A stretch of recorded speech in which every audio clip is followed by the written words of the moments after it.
Hi, I'm John Maxwell.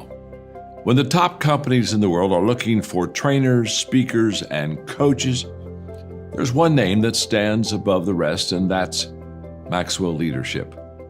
Our certified team members have gotten proven results for companies all over the globe, and our reputation, I'm proud to say, is second to none.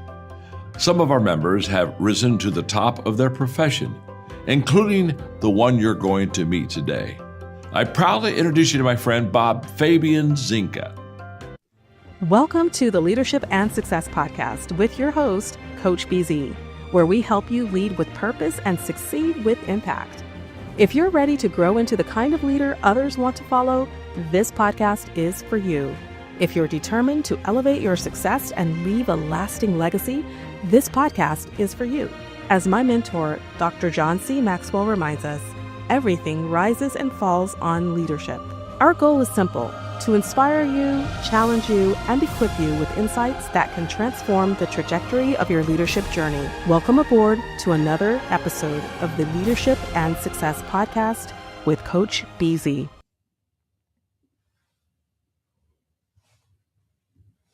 Colonel Thomas J. Gordon, Colonel Tom Gordon, Commandant of Cadets, Citadel.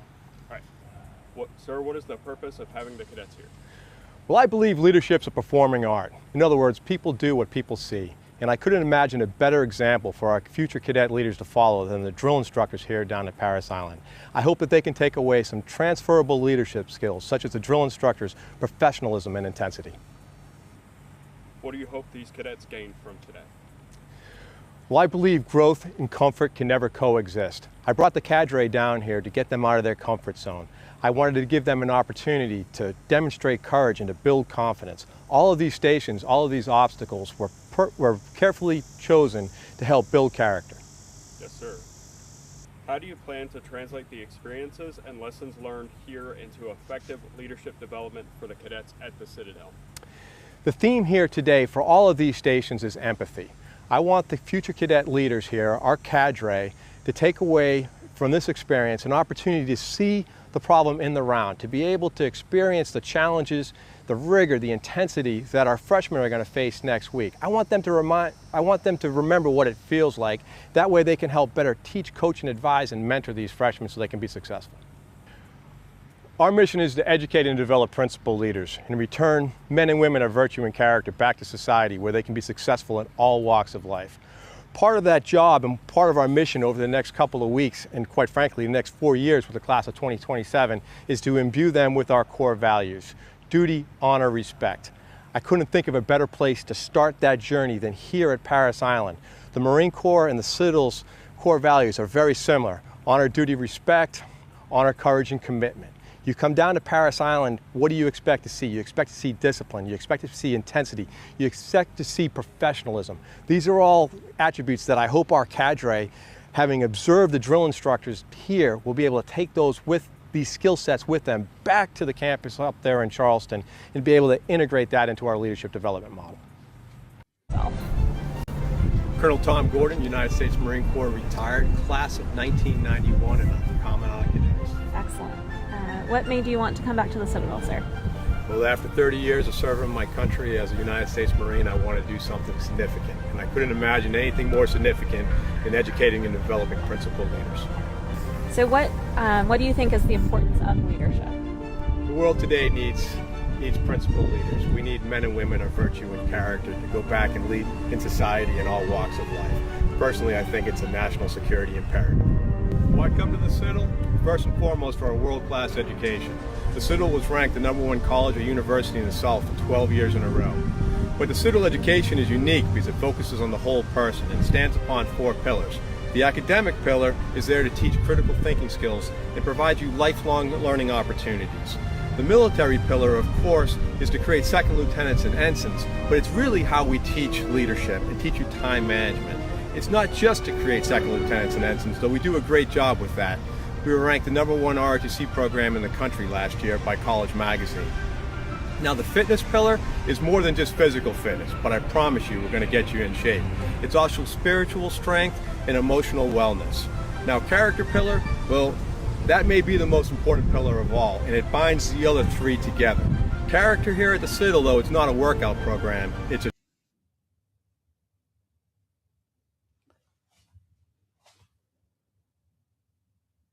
All right, ladies and gentlemen, welcome to another episode of the Leadership and Success Podcast. We have a great guest, an outstanding leader waiting for us in the green room right now. Before I bring him in, let's do what we are accustomed to do here, which is to take a moment for a moment of gratitude. It takes less than a minute every time we meet. We just want to make sure that we take a moment to be grateful because that's really good for your emotional health. And we live in such a wonderful country. What is there not to be grateful about? So, if you would maybe close your eyes or take a deep breath and just think about one thing you are grateful for right now. And today, I am really grateful to be a U.S. citizen, right? To live in the home of the brave and the land of the free. And I think it's mostly because of our great armed forces. So I want to salute everybody who's ever served any branches of the military for any length of time because veterans really keep our country great. I'm so grateful for that today. All right, so let us know what you are grateful for. Let us also know where you are joining us from, what city, state, and country if outside of the US. And also, if you have a question for our guest, please type it in the comment. And hello to Daniel Young, a member of our audience, pretty active member, coming to us from Maitland, Florida. Thank you so much for being here, Daniel. So let me see if I can properly introduce our guest today. So today we are going to be speaking with Colonel Thomas J. Gordon, United States Marine Corps retired. So I am really grateful to have him on the show today. And we're going to be talking about character, command, and leadership that endures. So Colonel Gordon is a 30-year Marine former director of the Marine Corps Command and Staff College, current commandant at the cadet at the Citadel. And like you heard in the video clip, it's the number one school in the South right now. That is pretty cool. He's also the best-selling author of Marine Maxims, turning leadership principle into practice. And his work challenges leaders to move beyond title and talent and focus on the habit, discipline, and moral courage that sustain leadership over a lifetime. So, ladies and gentlemen, please help me welcome Colonel Thomas Gordon to the Leadership and Success Podcast. BZ, how are we doing? Good morning, sir. Doing really great, especially that you are here. And we are so privileged to really learn from your wisdom and your experience. Just to get started, sir, what is something you are grateful about today? Well, BZ, I'm grateful for this opportunity, straight up. I'm a disciple of leadership. I read a lot of books on the subject, follow a lot of podcasts, and I stumbled across yours. And you have quite the production, my friend. Thank you, sir. I'm humbled to be included in it, and I had no idea I had so much stuff hanging out there on the web. I guess you even found some old B-roll from my last trip down to Paris Island that they must have it out there on divots or something. I'm not sure where that came from, but thank you. You honor me by having me on today. No, it is a great honor for us, and I especially love that even after you left the Marine Corps, you are still serving in uniform as the commandant at the Citadel, the number one school in the South. Now, I used to live in Tuscaloosa, Alabama. I definitely heard about your school. It's really amazing how you build men and women who come to your college. It's just beyond belief. It is great work for our national security for sure. Let me ask you, sir, what is maybe something about you that most people may not know when they first meet you? Boy, something that they don't know about me that I'm kind of an open book, BZ. I'm a proud grandfather right now. If you want to talk about what I'm grateful for, someone I was reading this morning, or I listened to it this morning, they said that, grandchildren are God's last gift to you. And I'll tell you, I am blessed with two young grandsons right now. So that's a blessing. Yes, my wife and I are proud grandparents. I guess that's what folks don't know about me right now. Wow, my first daughter, she's going to be 24 this year, but I don't think I want to be a grandfather until she's about 50 years old or something. But that is such a blessing. But maybe, sir, you can tell us briefly how you got to become a colonel in the most powerful Marine in the world. How did you get into the Marine, sir? Well, I joined the Marine Corps straight out of the Citadel. As a matter of fact, that's why I went to the Citadel. I knew my why. I knew what I wanted to do. I knew I wanted to be a United States Marine. I wanted to test myself. I wanted to prove my mettle against what I thought was the toughest standard and the most rigorous organization. But why I joined the Marine Corps and why I stayed in the Marine Corps, two very different things. Very different things. My plan was I was going to join the Marines, lead Marines as a lieutenant, and then I was going to go off into the FBI or do something like that. I stayed in the Marine Corps because I love Marines. I had a complicated relationship with the Marine Corps, like most of us, but I don't say I love the Marine Corps. I love Marines, and I worked to the last day. I worked to the very last day. When they say 30 years in the Marine Corps, a lot of folks back that off, whatever, 6 months, 9 months, terminal leave. I worked to the very last day. Wow. And, they had to kick me out. I would still be doing it. Now, I'd like to say after 30 years in the Marine Corps, they take you out back and shoot you. Heaven's an awful lot like the Citadel in Charleston for my wife and I. I couldn't imagine doing anything more significant in the second chapter. It doesn't really feel like I retired. I retired technically on a Wednesday, and I started this job on a Monday and moved my wife down from Quantico, Virginia, over the long weekend. So, wow, that's amazing. We consider this our 18th PCS. That's really something, because after 9/11, I went to talk to all 4 branches of the military, including the Marines. And I was kind of, inspired by the Marines because it's like the few, the proud, the Marines. Once you're a Marine, there's just nothing like it. Like I was telling my fellow sailors, in my entire 21-year career now in the Navy, I've never seen a single fat Marine ever. Now, we do have some fat officers in the Navy and in the Army, but in the Marine Corps, never. It's you guys are a different breed, I must tell you. Now, and an important thing too about your story, you actually started at the Citadel back in 1991, right? I did. And then you returned decades later as the Commandant of Cadets. How did that feel? Surreal. Wow. Absolutely surreal. I can't say that I ever dreamed to be in the Commandant, but it does feel like a dream being here. I am truly blessed. As I said, I get up every morning and Sunday rolls around and I can't wait for Monday morning, 05:30 PT with the cadets. And I just love it. I love it.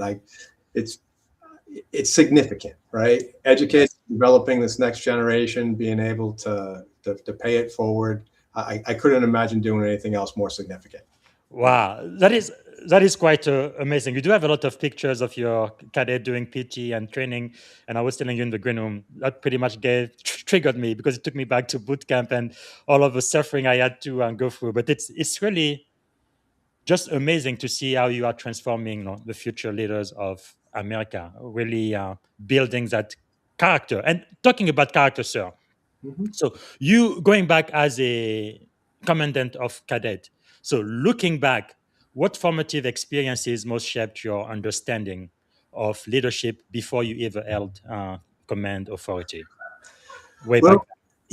As a cadet here, the Citadel's unique in the fact that the Corps leads the Corps, right? So, and as far as leadership goes, there's lots of different forms of leadership, styles of leadership. There's no more challenging leadership than leadership in combat, but I will tell you, leading your peers is a very close second.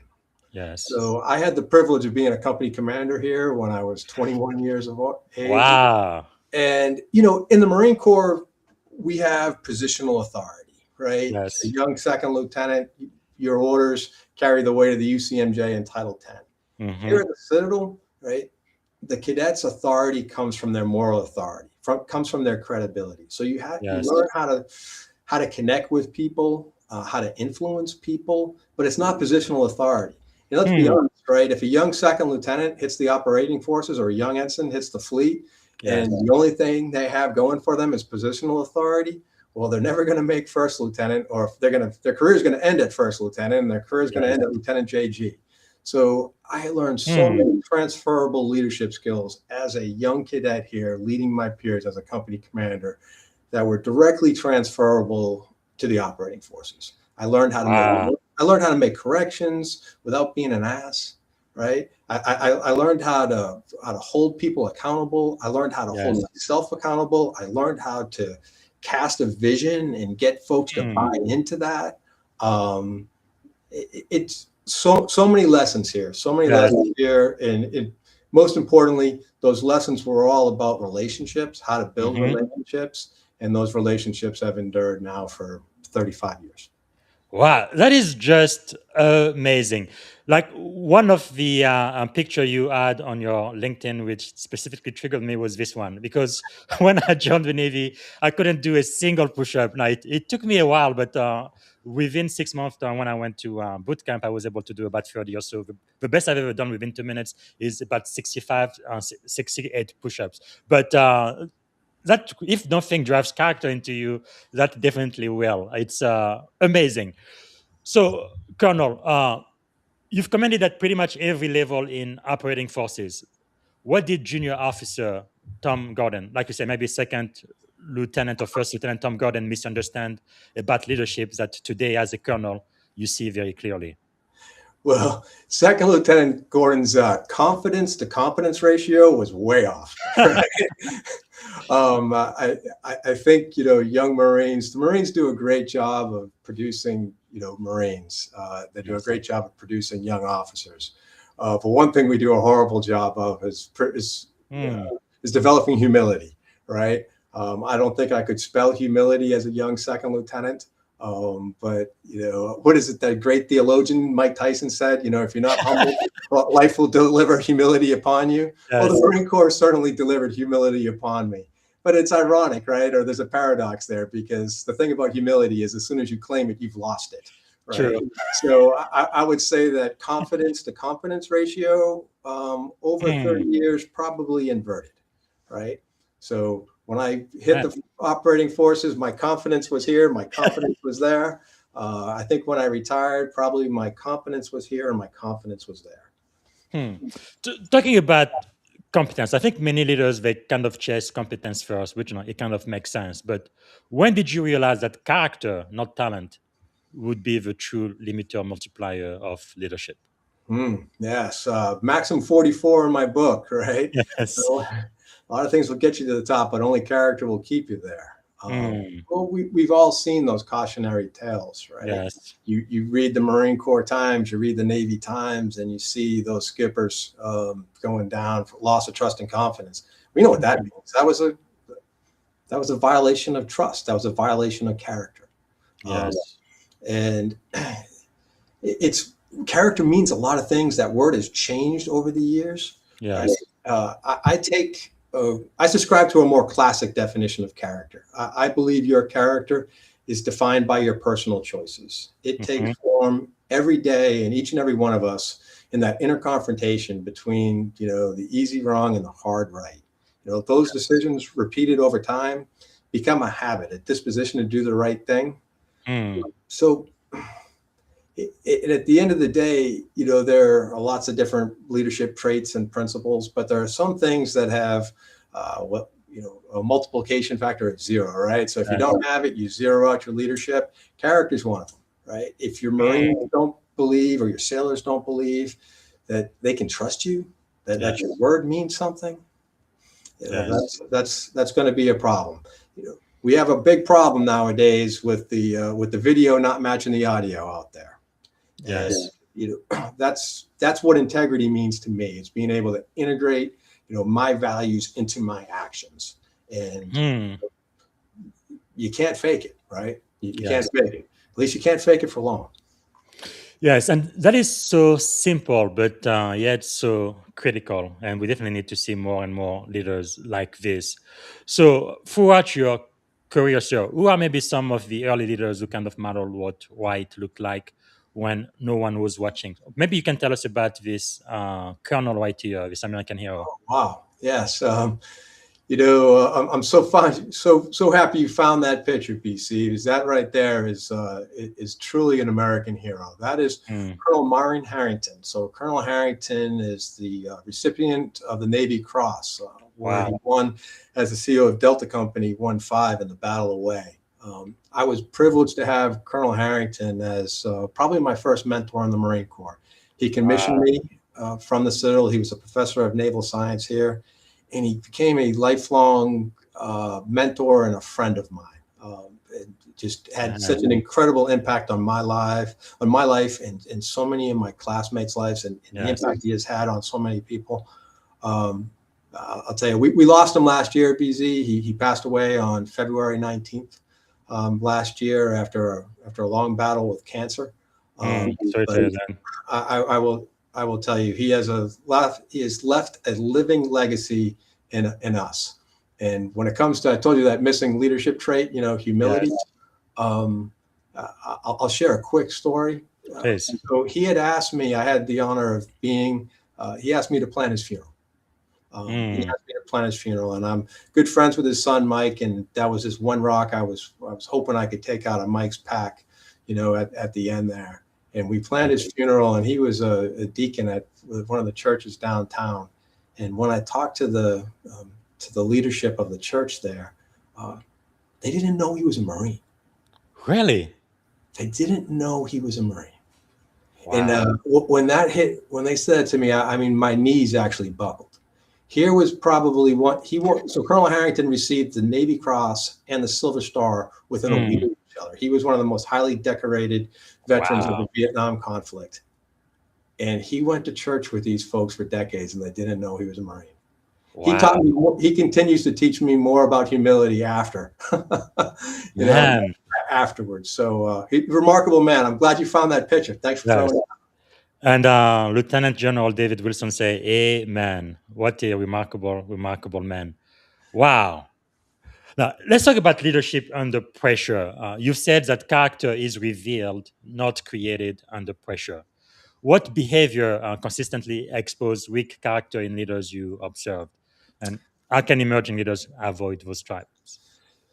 So I think the biggest challenge that young leaders, young second lieutenants face when they hit the fleet or they hit the operating forces is what I call the disease to please. Okay? They want to be liked. And it's human nature, right? We all want to be liked. But if you're going to raise your right hand and swear to defend the Constitution, and if you're going to be an officer, in the fleet, in the operating forces, it's not about you. Right? It can't be about you. And the officers that try to curry favor with their sailors or curry favor with their Marines, they end up becoming an object of ridicule. Yes. They do. There's a paradox there. The more you try to be liked, the more you become an object of ridicule and disdain. The Marines don't want you to be their buddy, right? They want you to be their leader. They want you to be their lieutenant. They want you to be their ensign, right? They're not trying to be liked. So the young officers who try to be liked, that fall victim to the disease to please, it speaks to character. Yes. It speaks to character. Now, as you go on, you hopefully you should be trying to be respected, right? That's how you're going to build loyalty. I like to say loyalty is the result. It's never a requirement. Yes. When your Marines and your sailors can trust you, right? They'll respect you, right? Then you will be successful. So insightful. And I know in the Navy we've learned mission first, people always. We probably stole that from the Army. But as a commander of a 4,000 Marine organization, how did you balance the mission urgency with people stewardship when both felt non-negotiable? Well, it's all about balanced excellence, right? Now, when I was a tank battalion commander, had about 800 Marines, 54 M1A1 main battle tanks. My training philosophy, the analogy I used was a stool, right? In order to withstand the weight of the mission, we had 3 legs in our stool. It was all about tactics, gunnery, and maintenance. In order to put steel on target, you had to be proficient with your weapon system. You had to know enough about tactics to actually be in place to put steel on target. And then, of course, if you're not maintaining your equipment, right, you're not going to be able to get to that fight. So it was balanced excellence, trying to maintain that balance in our operation tempo between training and readiness and maintenance. So you learn that, but it's so much bigger than that when you add in the human dimension to it too, right? So I was in command. The last 20 years of our service, right, we were at war. We were at war. We were on that gerbil wheel, deploying, coming back, PTP, deploying. So you had to then factor into that balanced excellence, needed to include opportunities to reset and to take care of the families. And that was so important. I learned an awful lot about that. I'm attending a lot of retirements now at this point in my life, right? I used to attend a lot of weddings. Now I attend retirements. And I've never heard any of my peers stand up and say, I wish I had spent more time deployed. I wish I had spent more time training. I wish I had spent more time fill in the blank. Never, right? They all sit up there, their voice cracks as they look at their spouse, their voice cracks as they look at their kids. Yes. And, they realize that how out of balance their life has been. The thing about that is we do a really horrible job as leaders in the Marine Corps modeling that behavior. Right? Yes. Your folks are never going to take time off if they don't see you taking time off, right? One of my mentors, one of my heroes was Lieutenant General John Sadler. You won't find a better boss. He was so much fun to work for. But I remember when I was a young captain at Camp Lejeune, I went on a morning run and I was running down River Road, and I bumped into then, Colonel Sadler. He was sitting in his car and he was working in the front seat of his car. And I didn't know he was there because there was some pull-up bars right there. And I stopped and I was doing some pull-up bars. And I jumped off the bar, and then I heard him yell at me. He's like, hey, Marine. I turned, and it was him, and so we just struck up a little quick conversation. Yes. And I said, sir, what are you doing? And it was like it's 6 o'clock in the morning, and he's sitting out there in his car, in front of the pull-up bars. I said, what are you doing, sir? And he looked at me and he goes, Tommy, you're going to be a colonel someday. And I said, I don't know about that, sir. He goes, no, you'll be a colonel someday. He goes, remember this conversation. He goes, I don't show up to work before 7:30 in the morning. He goes, why? He goes, it's not that I don't have all the work to do. He goes, but if I show up at 7:30, then my staff, my Marines, well, they're in there at 6:30 or 7. Right. Yes. Now, if I show up at 6, when are my Marines going to be in there? Well, they're going to be in there at 5:30 or 5. And I said, I get it. Yes. That makes some sense. We know how much work there is to do, right? Yes. But sometimes the best example that we can set for our Marines or for our sailors is taking care of ourselves, right? Taking care of our family. Wow. I do have a question related to this book, sir, The Right Thing. I don't know if you know, he's retired now, Commander Scott Waddle, but I heard him speak. I think I was instant select, so that must have been 2007. But his book, The Right Thing, it talks about the untold story of a deadly collision of a nuclear submarine, USS Grenville. He was the CEO of that with a Japanese fishing vessel. So all of them died. And one man's courageous decision to do the right thing. And the question I wanted to ask, as a junior officer, my best skipper told me to make as many mistakes as I wanted because it wouldn't really have much of an effect to national security or anything, and I could learn from those mistakes and really fail forward. But when you get to the 05, 06 level, you become a senior officer in the military. What does moral courage really looks like at that level, where the consequences of dissent and whatever mistake you make, are often personal or even political, and where the impact of your decision could have very, very serious impact on, I could even say, at times, even the direction of our country, or definitely would be affecting the lives of a lot of sailors and Marines who follow you. Well, I'll tell you what, before I hit that at the 05, 06 level, let me back up a little bit. Mm-hmm. So my first command was down in Paris Island. I like to say I learned how to be an operator in the fleet, but I learned how to be an officer down at Paris Island. Yes. Now, as a company commander, battalion commander, group or regimental commander, you're required to publish your command philosophy. The Marine Corps tells you should keep it to a page and it should be conspicuously displayed around the command. The Marines don't read it, BC. Sailors don't read it. You know that. right? So I took my command philosophy and I distilled it down to a single sentence, a bullet. Do right and fear no man. Now, we could talk about that this entire podcast, but it Yes. gets after your question, right? By right, I was communicating to my Marines that we would do what we ought to do. Mm. All know what we ought to do. The good Lord imprinted that on our soul, right? It's called our conscience. We know what we ought to do. Our actions wouldn't be defined by situational ethics, right? It would we would be held accountable by an honor standard that transcended legal compliance. Right? Mm-hmm. We would do what we ought to do. Now, the fear no man piece of that wasn't intended to be bellicose. It was just my public repudiation by what I saw that day was leadership by fear and intimidation. Yes. Right? See, there's a warfighting imperative to that too.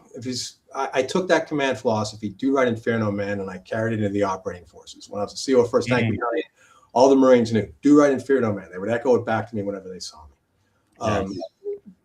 What I was communicating to them in an operational sense, right, was, the Marine Corps is all about maneuver warfare, MCDP-1, the primacy of proximity. What does that mean? Well, that means that young second lieutenant, that means that captain at the point of friction, at the decisive point is best equipped, right, to seize the initiative, right, and you only can seize the initiative in combat, right? Yes. When the situation presents itself. I wanted them to follow my orders to execute the plan right up into the plan didn't make any sense anymore. Right? I wanted them to have the confidence to deviate. And here's the thing, see, your soldiers, your airmen, your Marines, your sailors, they're not going to deviate from the plan unless they think that the CO, the old man, has their back. Yes. Right? So that's what I wanted to communicate to my Marines was we would never, ever fear the consequences of well-intentioned failure. My command philosophy here at the Citadel, do right and fear no man. Yes. This is a safe place for them to fail. I'm not afraid to let them fail because that's how they learn leadership. True. That's how they develop character, right? Yes. But back to at the 0506 level, well, what does that look like? Well, it was my same command philosophy, do right and fear no man, but then it gets into how do you lead up? How do you lead up? And, that's what being a colonel is all about to me. Yes. In the Marine Corps, we call it the Senate. Sure. We call it the Senate. Now, there are those that aspire to be general officers. And, as I said, they had to kick me out. I'm not bitter. I'm not bitter. I found the limit to the Marine Corps sense of humor. And in transition at the 30-year mark, but as a colonel, I knew where my obligation lay and where my loyalties lay. Wow. And it was first and foremost to our Heavenly Father, right? Then it was to this nation, right? Then it was to the Marine Corps. Right? Then it was to the unit, and my loyalty to my boss was somewhere underneath that. Yes. Okay? My loyalty was to a higher purpose, and as a colonel, you have to have the moral courage to lead up, and we will well and faithfully discharge the duties, right? And we'll follow those orders, but we also have a moral responsibility to lead up, and when into dissent, loyal dissent. Right, is what I like to say. I think it's a mark of loyalty as a colonel to go in there and tell the boss, tell the general, tell the admiral what the general or the admiral might not want to hear, but what you think they need to hear. Now, once they take it and they say, "Hey, I got it, Gordon." Now, aye, sir. Then that's with a full 30-inch step. Yes, with a full 30-inch step. But I'm going to have that conversation. I'm going to have that conversation, right? And that's my obligation as a colonel, right? That's my obligation as an officer, right? Yes.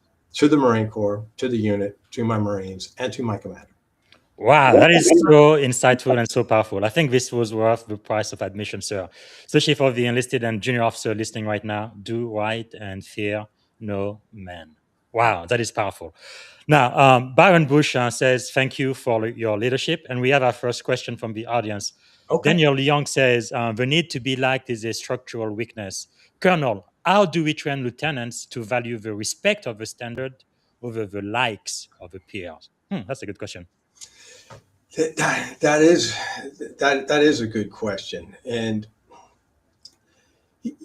it's what do we reward? Where do you place your incentives in the organization? I like to say pin it where you win it is one of my maxims, because whatever incentive program you have, it needs to be very specific, right? So if you are rewarding your Marines, or if you're recognizing your Marines and it's standards based, right, then folks will understand that that's what you value, right? Yes. If they think that you value, performance, if they think that you value, meeting the standards, right, then that's what they're going to focus on, right? If it's pleasantries, if it's, sycophants, right? People like that, if that's what they think they value, if they think they value flattery, then that's what you're going to get. Yes. Then that's what you're going to get. So it's what you incentivize, what you reward. That's how you're going to do that. Now the lieutenants, the big thing about the challenge in today's society, right, is how they've been raised. It's all about, how many likes do they have on these things, right? They get their they get their little hits of dopamine by how many people like their Instagram post. Yes. Not by the impact that they have had, on their organization. They've exported it. Right? How do we internalize it? That's the big thing. When I saw you had John Maxwell out there. One of my favorite John Maxwell quotes is, when you're stronger on the inside than you are on the outside, those things on the outside can't pull you off course. Wow. Very, very insightful. Well, Three-star General David Wilson says, that's powerful and is underpinned by standard and discipline. External discipline restrict, but internal discipline demands. Internal discipline preclude the need for external discipline. Internal discipline demands that you do right, work with excellence, take care of your people. Well, only a general can speak like that. That's exactly what you're saying. That's just not a general. That's Dave Wilson. That's Lieutenant General Dave Wilson, my classmate at the Citadel. You want to talk about a self-made man? Incredible. A man of virtue and character. I can't think of anyone better. Well, General, it looks like the Colonel is volunteering you to be on the podcast next year. I'm going to be reaching out. I'll tell you what. Wow. You need to bring him on the podcast, and the only thing I'll be grateful for is the fact that I don't have to follow him. The last person in the world that you want to have to follow is Dave Wilson. That is really interesting. I was telling all of the general I've ever interviewed or worked for in the Navy, in the Air Force, or the Army. I feel like they all go to some type of humility school or something before they get their 1 star, because I have never seen in my entire career a puffed up flag officer. Now, I see some colonel and commander like me, a few of us have a little big head, but a general, admiral, never. No, you won't find anyone more inspiring than Lieutenant General Wilson. He's the real deal. You need to bring him on. Incredible. Now, let me ask you a follow-up, sir, because I remember when I was an E1 and then I became an O1. One big difference with the office, as as enlisted, you take the oath to follow the orders of President of the United States and the officers appointed over you. But that line was not in my oath once I became an ensign, right? It's to support and defend the Constitution against all enemy, foreign and domestics. I want to talk about obedience and responsibility. How do you see that? How should leaders think about obedience and responsibility? Well, especially officers. Especially so.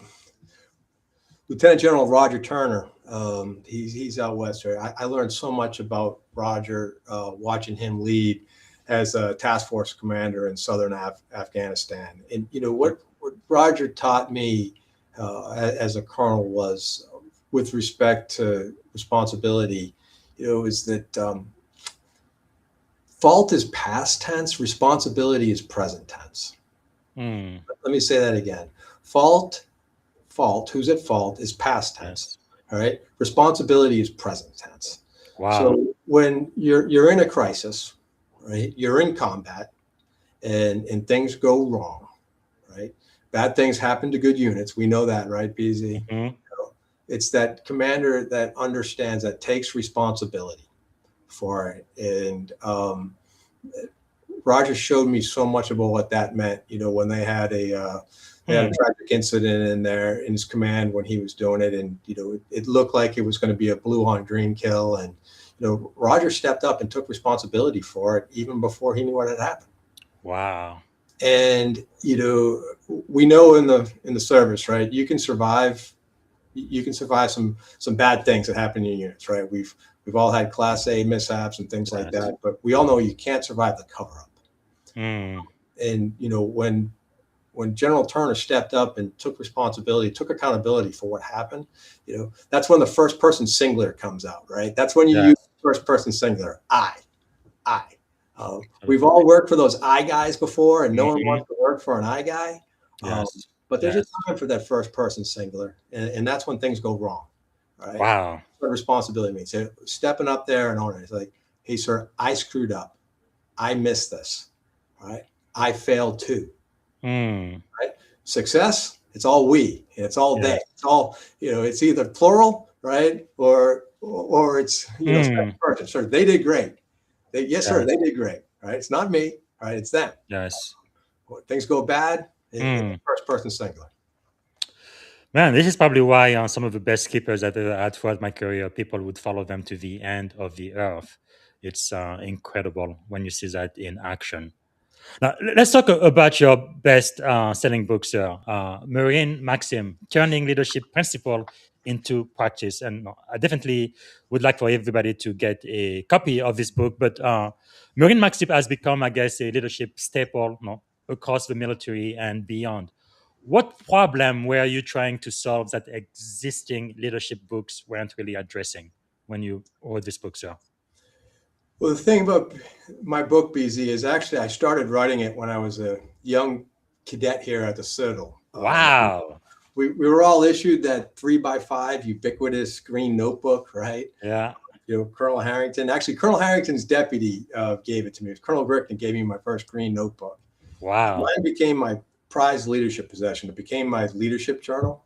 And how it worked was simple. So whenever I found myself in proximity to a leader I really respected, whatever it is that individual did that resonated with me, I took some time that night and I journaled it. And I said, if I'm ever in command, I'm going to do that.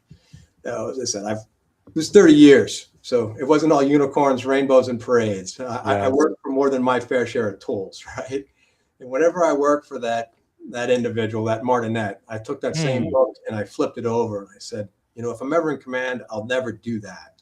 Well, after about 16 years, the front of the book met the back of the book. I had more entries in the front than I did in the back. But if I was to be honest, I learned more from the ones in the back than the front. But I had this stream of consciousness. I didn't know what to do with it. So I spent some time. I was just going into battalion command. And as I scribbled it out, it came out to be 50 lessons, right? 50 maxims. Yes. And they were all tactical and practical.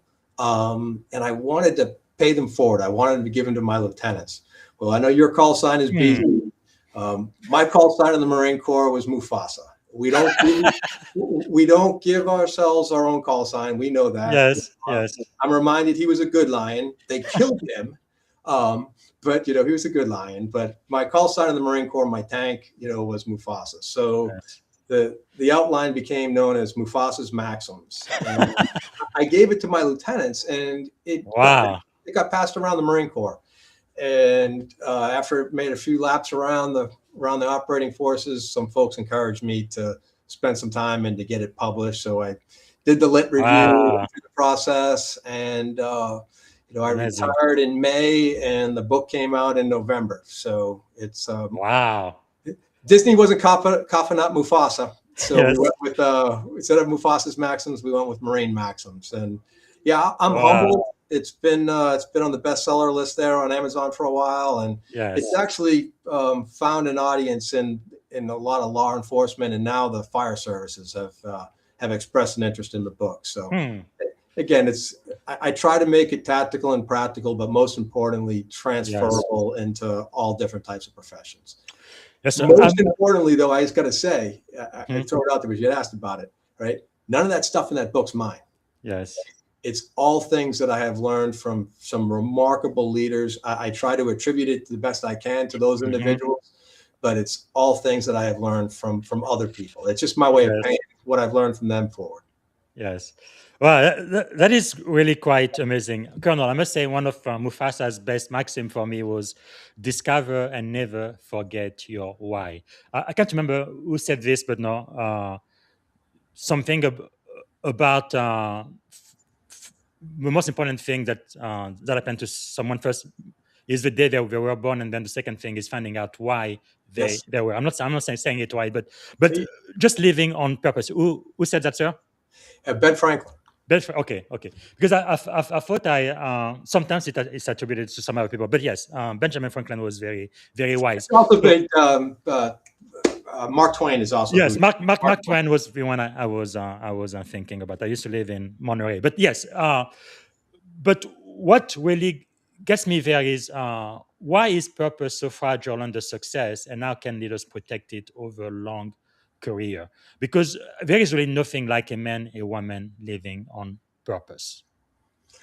Right. So you did the quote there about the day you're born and the day you discover why you're born. Yes. Mark Twain.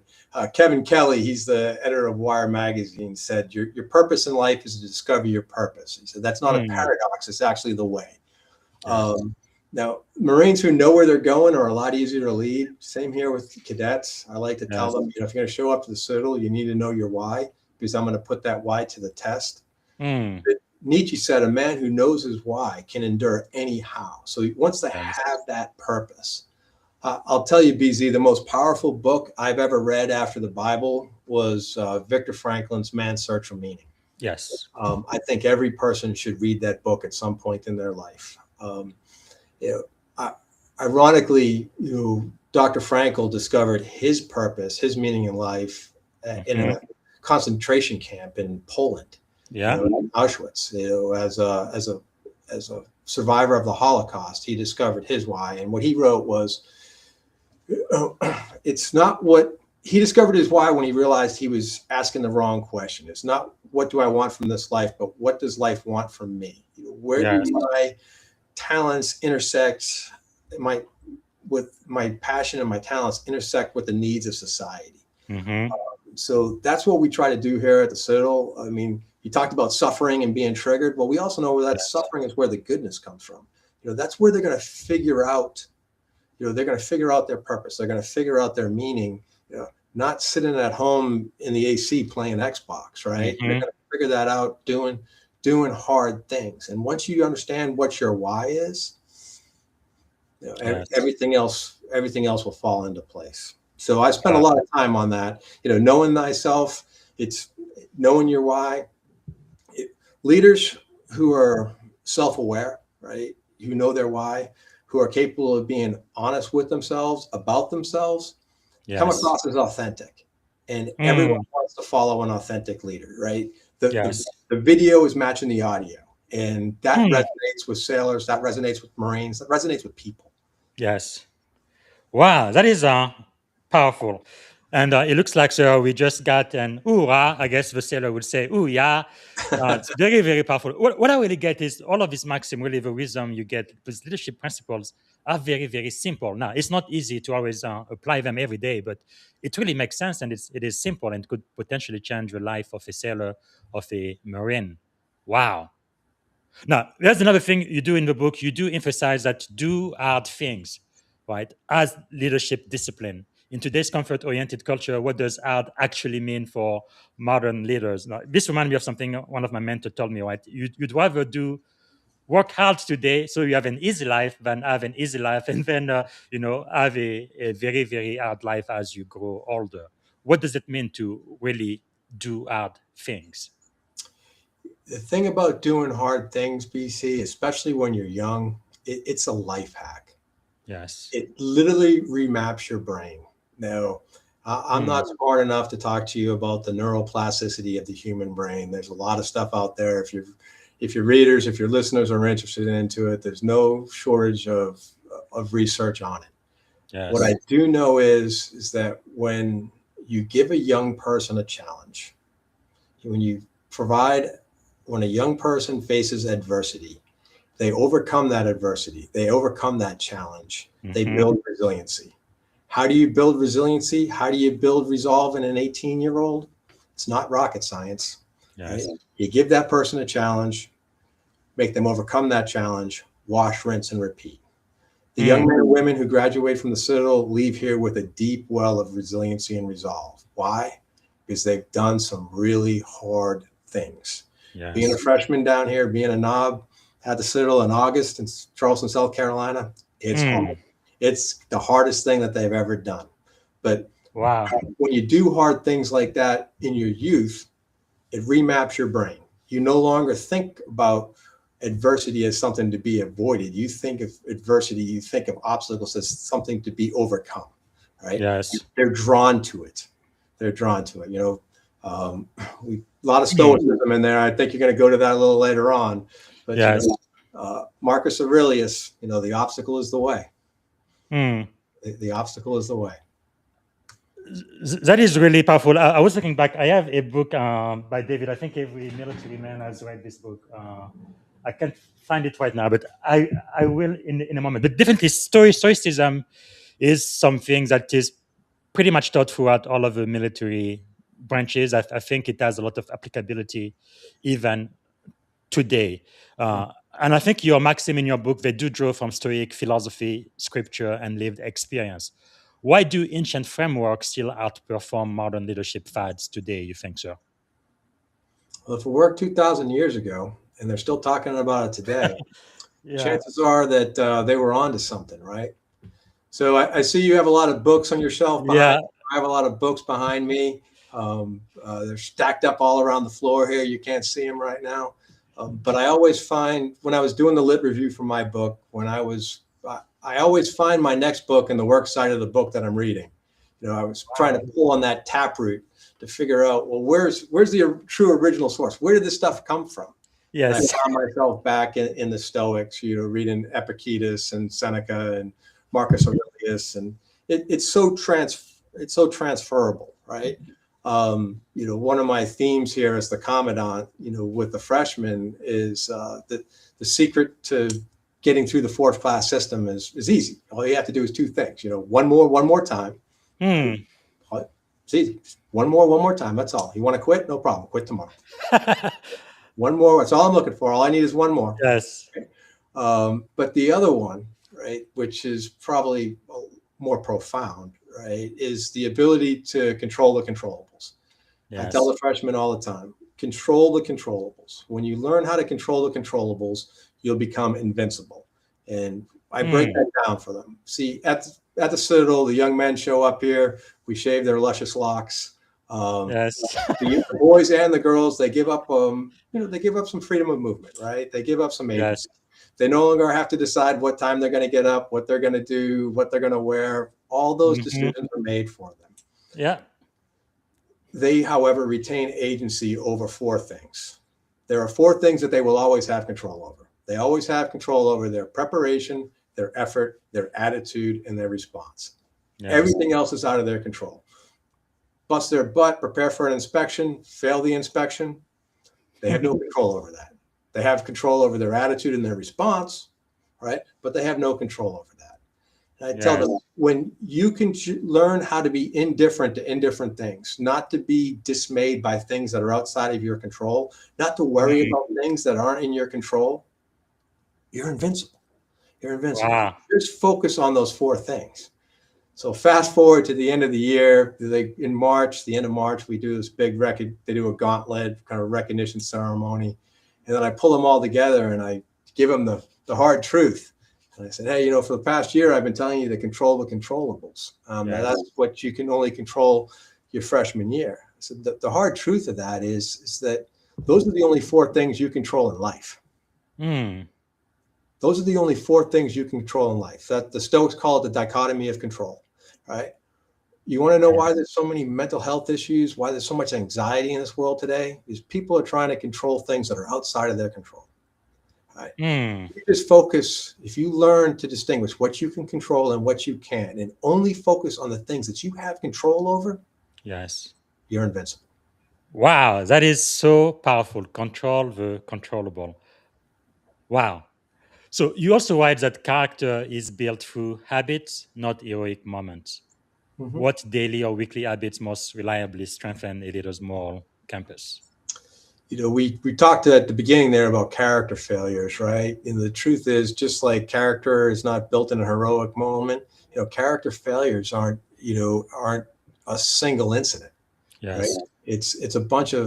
It's hundreds of little decisions that you don't think are consequential, but the truth is, you're on a path, right? Mm, You're on a path.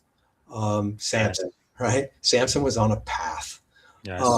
So what I try to do is I try to Like build a King David too, right? With Bathsheba. Yeah. amen. And we all need our Nathan, right? We all need a Nathan. But the thing about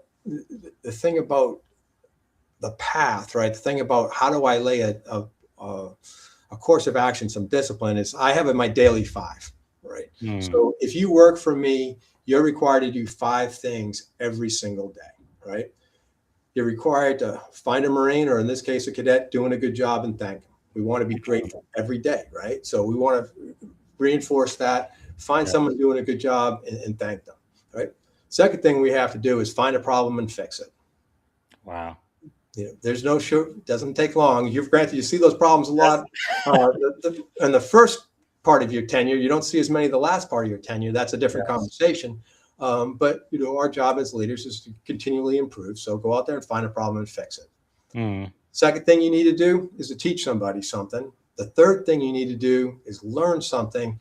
And the fifth thing is ask how you can help.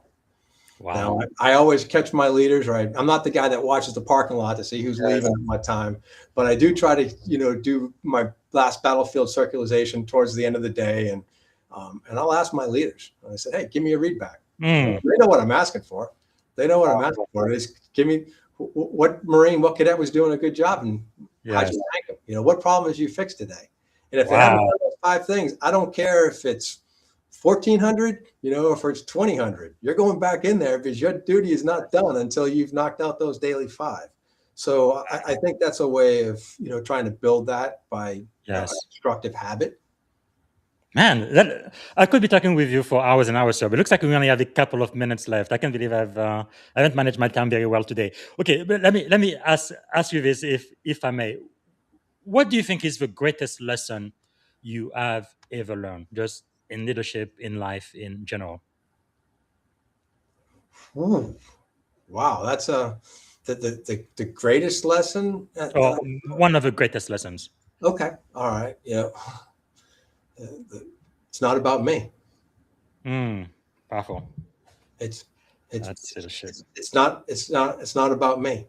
I don't chase success, right? The thing about success is it's never satisfying.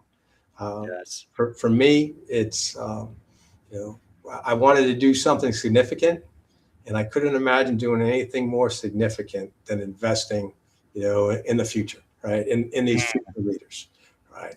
I didn't make general officer BZ in the Marine Corps, but looking back now, I can smile because I think I had a part to play in making quite a few general officers. Right? Yes. It was never about me, right? It was investing in the future, investing in leaders, paying it forward. That to me is the most important thing. Well, that's definitely what you do with your work, sir. That is going to outlive you. We have a question from the audience. I really love questions from the audience because when I first did this, 5 years ago, episode 1, it was an audience of me, myself, and I. Nobody was talking to me. Nobody was adding comment or asking questions. So I'm really excited when I see this. So one old Velasek says, the Citadel has recently introduced the traffic light system for generative AI to maintain academic honor. Beyond just preventing plagiarism, how do you see AI affecting the character building aspect of the 4th class system? In an era of instant AI generated solution, how do we preserve the hard way that is so central to the Citadel experience? Well, that's a great question. That is a great question. Hey, appreciate that, JR. So the stoplight analogy is so the different professors, as part of their syllabus, will, if it's a green light, they're allowed to use whatever AI they want to. You're going to find that in our engineering department, in our STEM side. We want our engineers to be able to use AI because it's going to help them develop better solutions. There was a time where people were upset that we were moving from the slide ruler to the calculator. Right? Yes. Well, that's where we are right now. This is a revolutionary step forward, especially for the STEM. Now you're going to see those red lights over there in the humanities department. The humanities department's not going to be really excited about how much generative AI you use, on your English paper. Yes. Because that's not original thought, that's plagiarism. So we go back to making those decisions, those internal decisions, right? Those hard, those easy right, those easy wrong versus hard right decisions. What we must continually do that. And that's going to be the human dynamic in that. AI is never going to replace that. Having the core lead the core, having them wrestle with these internal conflicts that they have, the human dynamic. There's a lot. I call those 5 battalions over there my 5 leadership labs. We had, I know you're wrapping this up, and I'll end with this quick little vignette, but we had Amazon Web Services, AWS, came down to do an executive offsite. They picked the Citadel campus. I don't know if I knew much about the Citadel. It was clear no one in that group had ever spent any time in uniform, but it's an iconic location, and they wanted to come down and learn a little about leadership and enjoy Charleston. And after I spoke to them, one of the VPs asked me, she goes, what does the Commandant do? And I looked at her and I smiled and I said, I underwrite the risk of well-intentioned failure. What does that mean? And I said, I supervise an organization of 2,300 18 to 22-year-olds trying to self-govern. I deal with failure every day. But my job is to make sure that I have the bumper rails of life up there to make sure no one gets hurt, right? And none of our failed leadership experience spill outside. But we've been talking about this whole podcast, right? Yes. Making those tough decisions, it's this relationship thing, having them figure it out, how to hold their peers accountable. There's ChatGPT can't help them with that. Yes. Wow. There's no solution there. They have to figure that out. That's the human dynamic. Wow. This is okay. Technically, we are out of time, sir. Can you give me 5 more minutes? If not, I completely understand. Okay. I am so grateful. I could be talking to you for another hour or 2. One question I do have to ask you: what do you believe is the secret of your success? You are a best-selling author, colonel in the U.S. Marine Air Force. I mean, U.S. Marine Corps, and all of the work you've done, Commandant at the Citadel. Why do you think you've been so successful in life, sir? The secret of my success, my wife. I'm serious. I'm serious. I met and I married the most beautiful woman in Charleston 33 years ago, but she is so much more beautiful on the inside than the outside. Wow. She's my ultimate Spartan spouse. There's a maxim in my book all about Spartan spouses and how important they are. And she's my secret weapon down here. She is. She's the knob whisperer. She's the parent whisperer. She just whenever I have a cadet in the hospital or something bad happens, she's just there. She's just there. She's the best part of me. She keeps me grounded. I must follow up there. She keeps me grounded. That humility thing. Like Mike Tyson. She's my Mike Tyson. She has beat humility into me. Yeah, I think myself, I got a pretty big head once I became a commander because it was a lifelong dream. Because it's a long story, but it took me 4 trials to be admitted in the U.S. Navy. First, it was because I wasn't a U.S. citizen and I didn't have a green card. Just obstacle after obstacle. But eventually, I became an officer, and eventually, I became a commander. And when I came back home, my wife is like, "Okay, you may be a commander out there, but right here, sit down and shut up." I'm like, "Yes, ma'am." So that was a great experience. But I must follow that up. So, what do you think is the secret of your marriage? In America, even for those who are Christian or not, it's about 50% of marriages end up in divorce. You've been married for a long time. Why do you think that's still the case, sir? Don't marry do not marry a person that makes you happy. Mm. Marry a person that you enjoy making happy, Wow. and you will never be unhappy. That is wisdom. So my wife and I kind of have we have this agreement where we both try to run to the back of the line. We always try to put the other person first. So if me making my wife happy makes me happy. Yes. Wow. Okay. Very, very insightful. Thank you so much for sharing that, sir. So we do need to land this plan down. I've already used more than 5 minutes of your time now. But I do want to ask you this. If you had one and only one day to live, what would you have liked your final contribution to be, sir? Say that again, If BZ. you only had one day to live, what Only would one you have day. liked your final contribution? You're like these are like 40. These are 40-way questions here. Yeah, if I had to, if I only had one day to live, first and foremost, I'd make sure I was square with my maker, right? I was square with my maker, and but most importantly, it's because I know there's nothing that I can do can get me into the afterlife, Yes. but it's all about him. So I just make sure that I was square with him. All right. Yes. Because how much I loved him. And if you had a magic wand, you could solve any problem at all. What is the one problem you'd like to solve first thing tomorrow morning?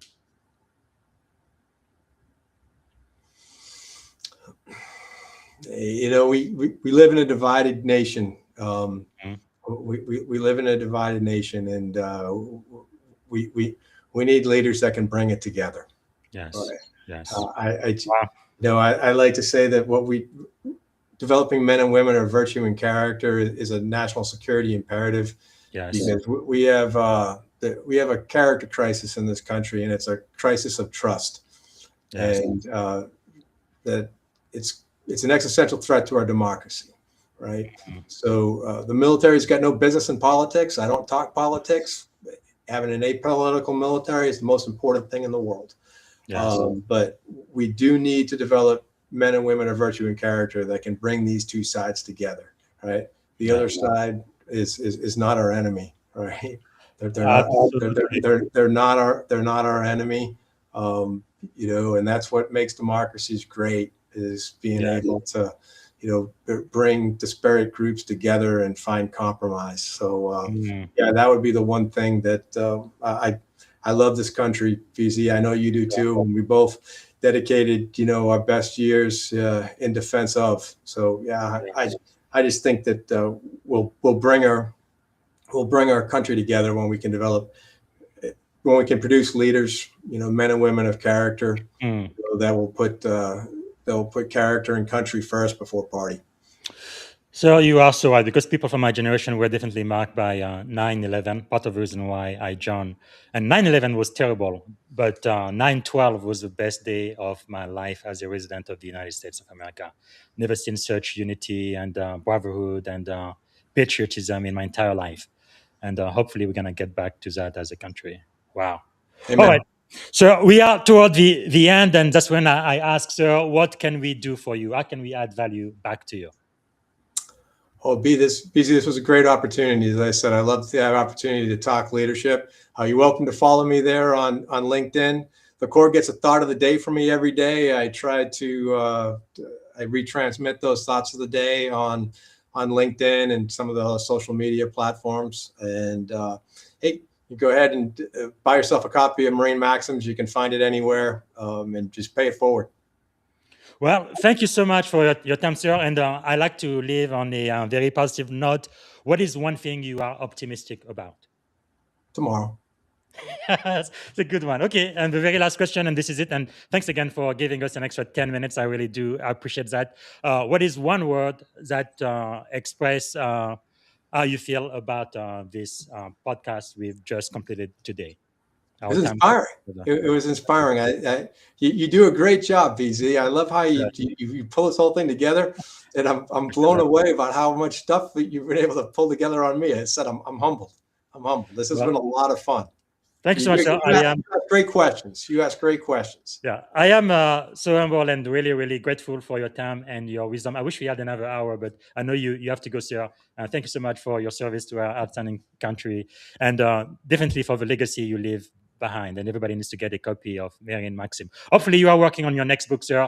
And thank you for your great service. I appreciate that, sir. Thanks, BZ. Stay well. Thank you.